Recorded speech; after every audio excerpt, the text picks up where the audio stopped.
Salut et bienvenue sur votre chaîne Force Foot. Ici nous partageons des informations à temps réel.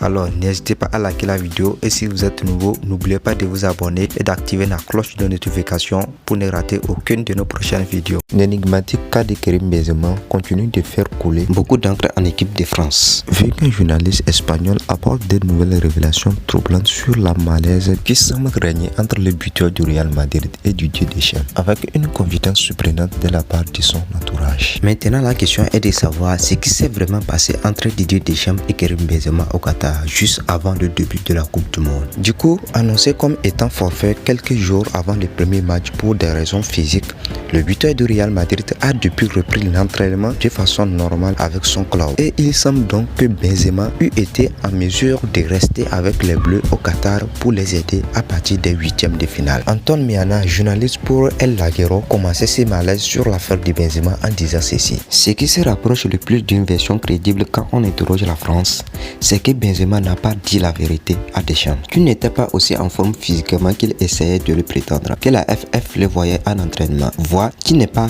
bien et Deschamps ressent une relative trahison. C'est pourquoi il le renvoie chez lui. Du coup, il a noté que le rapport médical que le Real Madrid a reçu de la FF ne semble pas être trop grave pour qu'un joueur puisse rentrer chez lui. En outre, la France le renvoie et n'envisage à aucun moment son retour à Doha. De plus, son entourage affirme qu'il l'aurait récupéré lors du deuxième ou troisième match sans retourner à Madrid. Tout compte fait, il reste à démêler le vrai du faux dans cette histoire.